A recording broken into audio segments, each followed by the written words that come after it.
Commander Anna Chen stood on the bridge of the UHNS Defiance, arms crossed as she studied the holographic display floating before her. Beside her, Lieutenant Leo Rodriguez leaned against the tactical console, his dark eyes tracking the approaching vessels with clinical interest. "They're hailing us again," the communications officer announced, barely suppressing a grin.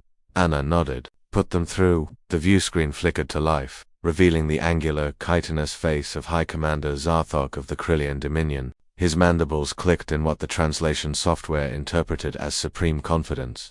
"Human vessel," Zarthok's voice resonated through the bridge. "You have entered Dominion space. Surrender immediately, or face the might of our warfleet. We have summoned our most fearsome allies." "Tremble before hold on," Leo interrupted, squinting at the tactical display. Are those the ships?" Anna followed his gaze. On the screen, 36 vessels were emerging from hyperspace behind the Krillian formation. They were sleek, crimson-hulled craft with sweeping wings and what appeared to be decorative spikes along their hulls.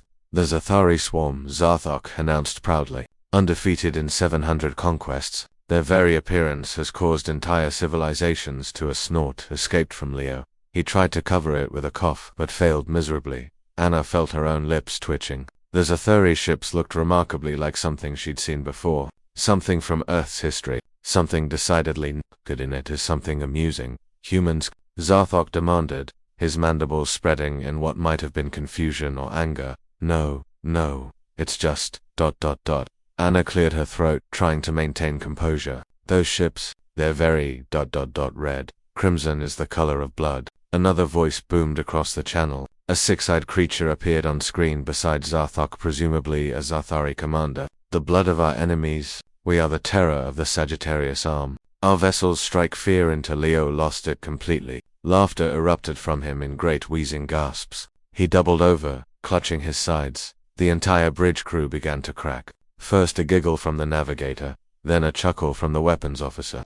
And suddenly the whole command deck was fighting to contain their mirth. "What is the meaning of this?" Zarthok roared. Anna wiped tears from her eyes, struggling to speak. I'm so sorry. It's just ...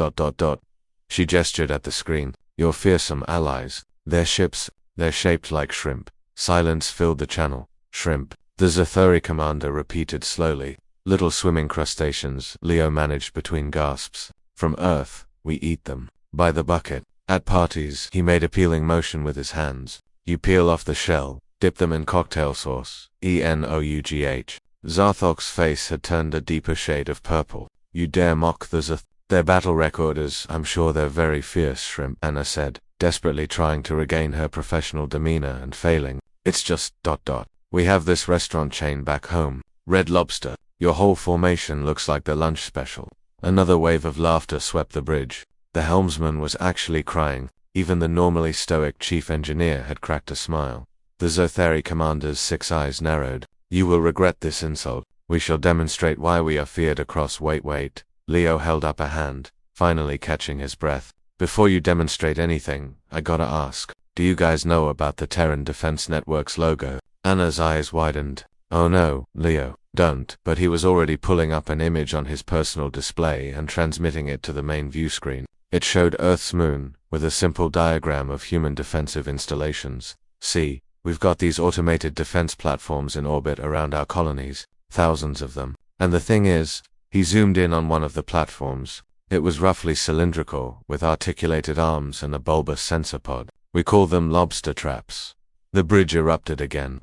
"Originally it was just a working name," Anna explained, wiping her eyes. "But it stuck, because they're really good at catching things, like say crustacean-shaped vessels." Zarthok's mandibles worked soundlessly. The Zathari commander's 6 eyes had gone very, very still. "You're bluffing," Zarthok finally said. "Human psychological warfare." "Oh, we're absolutely not," Leo said cheerfully. "Anna, show them the Neptune engagement." Anna pulled up the tactical recording. It showed a previous battle where a fleet of automated platforms had deployed rapidly expanding energy nets, ensnaring enemy vessels with ruthless efficiency. The trapped ships looked like they were caught in lobster traps. "We've been wondering who we'd use these against," Anna said. "Honestly, we designed them for the Korgoth, but they made peace 6 months ago. This is actually perfect." The color had drained from Zarthok's face, which Anna hadn't realized was possible for a Krillian. "The Korgoth made peace with you." he whispered. Well, yeah. After we showed them the lobster traps, they decided diplomacy was preferable. Leo grinned. Turns out nobody wants to be caught in a net and slowly boiled in plasma fire, while we extract their ship's valuable components. That's barbaric, the Sathari commander said weakly. Says the guy whose people call themselves a swarm. The weapons officer called out. Anna straightened, forcing her expression into something resembling military professionalism. So, gentlemen, let's start over. You've entered human space. These are our colonies you're threatening. Now, we can do this two ways.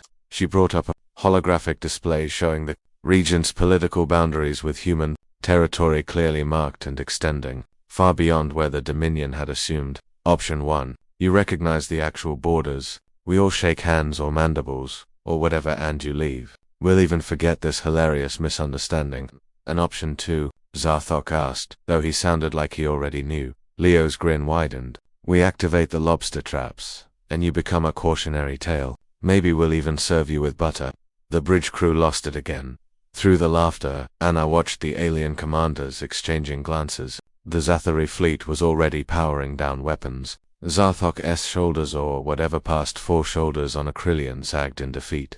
We choose option 1, he said quietly. Smart choice, Anna said. Then, unable to resist. By the way, if you're ever in Sol System, I really do recommend Red Lobster. Their Cheddar Bay biscuits are to die for. As the alien fleets retreated and the channel closed, the entire bridge dissolved into applause and laughter. Leo high-fived the weapons officer while Anna allowed herself a genuine smile.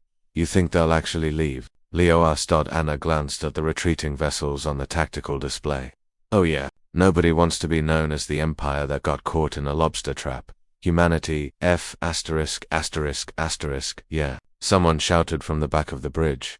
The crew cheered in agreement, and Anna couldn't help but join in. Sometimes, she reflected, the best weapon wasn't the biggest gun or the fastest ship. Sometimes, it was just a really unfortunate design choice by your enemies and the human ability to find humor in absolutely anything, even in the cold vastness of space. Laughter was a force to be reckoned with.